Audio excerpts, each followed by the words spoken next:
Listen, it was reported that Iran, I guess that's how you pronounce it. Iran does not want to hurt black people. All right? They said that black people get mistreated way too much, so they don't want to hurt black people. It was also reported that Iran had hostages, and they released 13 of them, and every last one of those 13 were who? Black people. Absolutely. Now, I'm just reporting, but that just goes to show how much respect that other countries, I'm not saying all, but other countries have for the black community, including Iran. Listen, we don't want no beef with Iran. We ain't trying to go to war with Iran. We on y'all side. All right? We are on y'all side. We appreciate y'all for supporting us. All right? So share y'all thoughts. What y'all think about this? To my black community, how y'all feel? Hey, we got power, and we got more power than what y'all think. But share your thoughts below. You could be the most eloquent, most educated, most successful, or wealthiest person in America, but you'll never be anything else besides black first. In this country, the foundation of everything is rooted in race. And being black and being wealthy or being educated does not automatically improve your station. In fact, being black is something you can't supersede or surpass in this country. And that's why I feel a lot of people don't understand when it comes to talking about politics or the social issues in this country, because many other countries are not rooted in race the way that America is. One truth is that people who are in MAGA or just racist white people in general who are poor, the only power they have is racism, because they will look at me and no matter what I'm driving, no matter where I'm traveling to, no matter what I talk about, and the comments are always like, oh, you're not educated. Oh, how about you go to school? How about you get off welfare? Because to them, no matter what I do, I'm still black first. So their whiteness supersedes me. My station will never be above them because they're white, regardless if I live a better life than them, or regardless if I make more money than them, obviously more educated than them. And that is the root cause of everything in this country. So many Fortune 500 companies and financial and insurance institutions that are alive today were created from slavery, literally. JP Morgan Chase predecessor banks accepted 13,000 enslaved people as loan collateral. Wachovia, now Wells Fargo, actually owned enslaved black people. Bank of America predecessor banks used enslaved people as mortgage collateral. And Brown & Brothers Harriman, America's oldest private investment bank, owned hundreds of enslaved people while financing their entire cotton economy. On the insurance side, Aetna and New York Life sold policies on the lives of enslaved people, starting their businesses. Lehman Brothers profited significantly from slavery before its collapse. These aren't fringe institutions. They're the backbone of American finance, built in part on the forced labor of enslaved people. So I think it's important for anyone who is trying to better understand when black people come online, and it seems that everything is always about us being black, or it's about people being white, or it's about why decisions are made. To understand America is to truly understand that America is the richest nation in the world because of slavery. American politics always come from a racial undertone or backing. American history, there's no American history without racism. Everything in this country is about a racial hierarchy in which white people are on top and black people are on the bottom. And over the centuries, we are fighting to close that gap. And in my lifetime, I feel like that'll never be closed. I don't think America will ever be a post-racial society. I think if anything, we're getting more conservative, and the division is getting more and more because we have bigots in office who are telling poor white people that they are better than everyone else. Really need to talk about the fact that most white people are just modern day colonizers. There are 3 signs this could be you. Number 1, you continue to visit places on vacation where the indigenous population has said, we do not want you here. A lot of white people will vacation in islands in Hawaii and then be very upset and angry that they aren't being treated with the utmost respect. People who live there have told them over and over again, do not come here, you are depleting our resources. Number 2, viewing relationships with black or brown people as less important than your relationships with white people, or fetishizing or exoticizing fetishizing people of color, wanting to sleep with a Latina because you think she's supposed to be, quote, spicy, going to a foreign country to literally pick up a bride and bring her back to the America like a passport, bro. All of these things are Christopher Columbus core, but just in the modern day. It's the exact same behavior motivated by the same exact aspiration, which is to completely subject and dominate black and brown people. Number 3, wanting to save black and brown people by spreading your religion, going on missionary trips to Africa, or taking public service jobs so you can brag about how much you're helping the poor black and brown children. If you don't want to be blamed for the things your ancestors did, stop acting like a colonizer, because you're acting exactly how they did. This country intentionally has used the criminal law system to oppress and control black people. For sure. So now we know that nobody's coming to save us. And we've known that. And we know that neither party, the Democratic Party, the Republican Party, has even included us in the conversations while these parties are running and vying for those political seats. So your experience, you had the same experience. You know what it's like to be on a prison bunk. You know what it's like to see the separation of mothers from their children. You know that incarceration only causes further harm. We know that drug cases were intentionally, and drug sentencing was intentionally made harsh, and with inequities that are inexplicable, meaning, you know, the differential between crack and powder cocaine, where there was 1 to 100. absolutely, even when they closed it down, they didn't close it all the way. To this day, it's still My a lawyer disparity. still said, I wish you got caught with coke and not crack. I was like, but it's less coke in the crack, so I don't understand. In the last couple of days, I've gotten tons of hate mail from black Trump voters. Now, right off the bat, if you're black and you voted for Trump or you're still supporting Trump, you are delusional. If you think Trump, I've known Trump for 30 years. If you think he's pro-black people, you're completely delusional. I've been to Mar-a-Lago, I don't know how many times, and I've never seen a black person there. And Mar-a-Lago is a huge place. There's 1,000 people there when I used to go there for a fundraiser or an event. Never seen a black person. I've never seen a single black person there.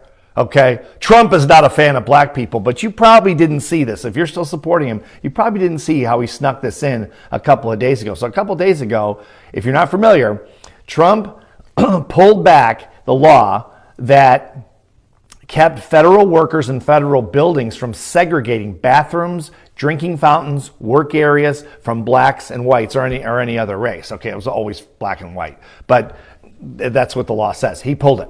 Okay. I pissed off the black community. I definitely pissed off the black community, and it is what it is. I don't know what you want me to tell you. But apparently I'm uneducated. So let's go through why I said what I said in that video, because I stand 10 toes down on it. Back in the 1600s, black people, specifically Africans, were not just stolen. They were sold off by other Africans. At that time, slavery wasn't really a term or a thing. They had indentured servants. These servants had time limits of how long they were going to be working. So after these 3 years, you're free to go. And honestly, truthfully, a lot of these men and women chose to become indentured servants because it wasn't the forever thing, it wasn't the long thing, and they would be able to freely come into America. Not saying that it was right. I'm just saying some of these men and women did go by choice so they could leave their home country. Most of the people that were put into servitude, it was for a few reasons. It could have been they were captured and sold off, they could have committed a crime, or they were indebted to somebody. They owed someone something. Now, what I said in my video was that black people created slavery. They started slavery. What I didn't specify was that and I clarified this in the comments immediately after uploading, but just not in the video specifically, but before this drama took place. I clarified it right when I put up the video. But I was talking about in the US, not the entire world, because that predates, 10,000 years. I was not getting into all that. So I was talking about here at home. That is because of Anthony Johnson, who back in the 1620s was a servant, not a slave, a servant. So eventually when he was done with his servitude, he was given his freedom. And this man accumulated so much money. He was making so much money that he ended up purchasing a bunch of land. Now he accumulated over 200 acres of land over that time, and he also accumulated about 15 to 16 slaves, 6 or 7 of them being African American and the rest being white. Or I'm sorry, servants, not slaves. Things went awry a few years later, around 1653, I think, one of those, where one of his servants, last name of Kaser or Kasser, left because he claimed that his servitude was up and expired, so he left to go work for a different owner. Anthony Johnson then brought it to court and sued that family to have Kasser be returned to him. After a couple of years through the Virginia court system, they actually went in Johnson's favor and brought Kasser back to Anthony Johnson, claiming him as a slave for life, thus creating slavery, legal slavery, not servitude, legal slavery here in America. It was because of Anthony Johnson, who was a black man. Every single background and origin on the planet has been oppressed or enslaved or servants at some point in time. White race did not invent slavery, but they were the race that ended it. It wasn't even a race issue when it was first created. It was a class issue. As I say in many, many other videos, if I missed anything or forgot anything or didn't know something, feel free to comment it below. I don't care. I'm always open to conversation. I love talking about this kind of stuff. But for tens of thousands of black people to get up in my comments daily and call me uneducated or God knows what else, yet not one of them actually is doing the educating, how do you expect people to learn if you are unapproachable and mean? Oh, okay. That was something. But you said you wanted to be educated, right? I mean, that's what you said. So come on in and hurry up because you didn't already miss too many classes as it is. Let's jump right in, shall we? And start with the fact that you didn't just miss a few details here. What you did was build an entire argument on half-truths and then acted confused when people reacted. And I took a look at your page because I was trying to understand the voice that you're speaking from. And it's clear to me that you try to present yourself as someone who tells hard truths, as someone who leans into uncomfortable conversations that other people might avoid.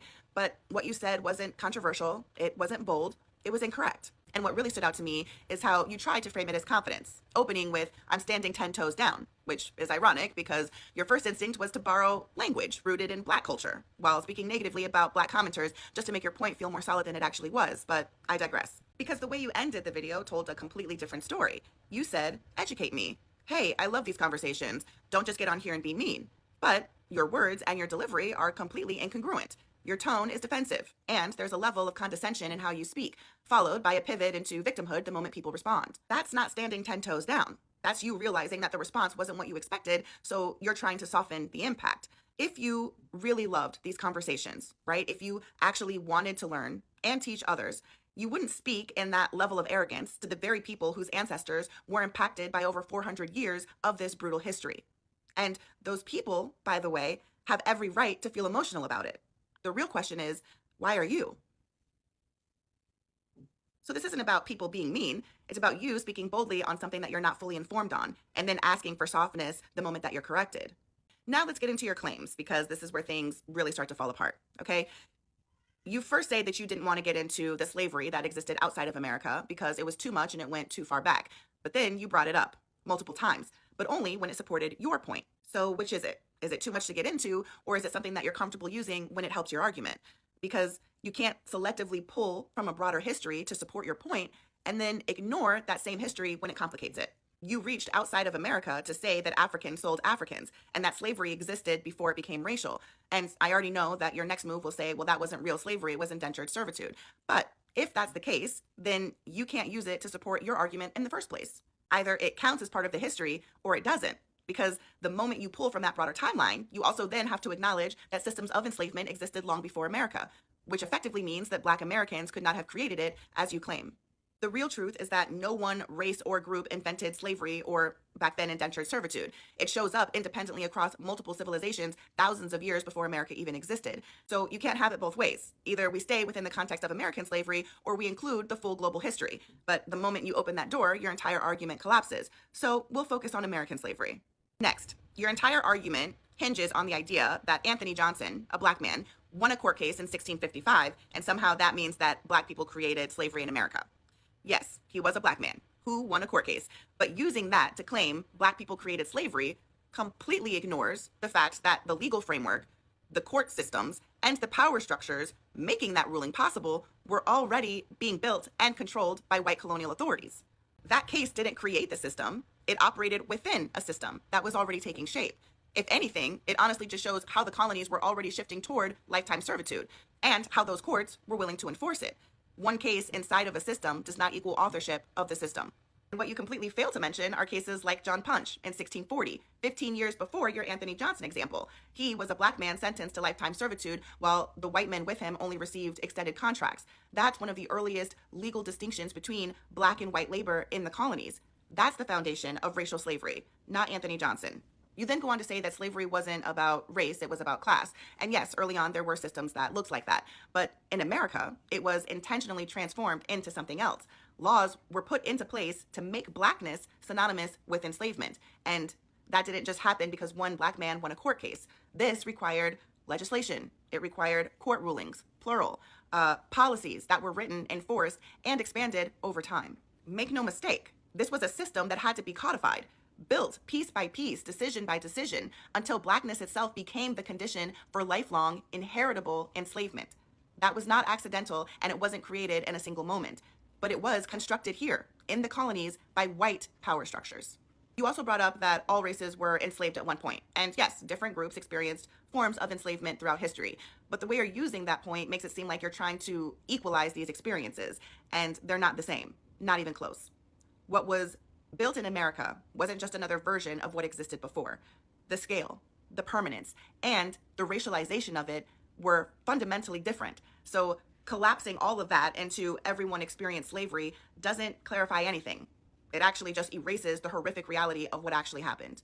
And saying white people didn't invent slavery, but they ended it, while completely ignoring who built, expanded, and profited from this system becomes even more misleading when you actually look at what was created here. Because while forms of slavery existed before, the racial hereditary system of chattel slavery in America was constructed and formalized and enforced by European colonial authorities. And that wasn't incidental, it was strategically engineered. So you don't get to erase who built the system and then turn around and take credit for ending it. So no, Black people did not invent slavery. But you know what Black people did invent though? The technologies that led to the Wi-Fi you abused to come on here and stand 10 toes down on and miseducate people with. Lastly, I saw your comments and this whole no one is educating me, everyone's just being mean narrative. People are correcting you. You're just not engaging with the corrections. Instead, you're deflecting and defending the original take. This isn't about people being unapproachable. It's about you speaking confidently on a topic that requires more depth than a few surface level facts. If you actually want the conversation, then start with the full history and stop trying to shape it to fit the narrative that you want to push. Because the audacity to speak this confidently and this dismissively on a topic like this, while being incomplete in your understanding, is exactly why people are correcting you.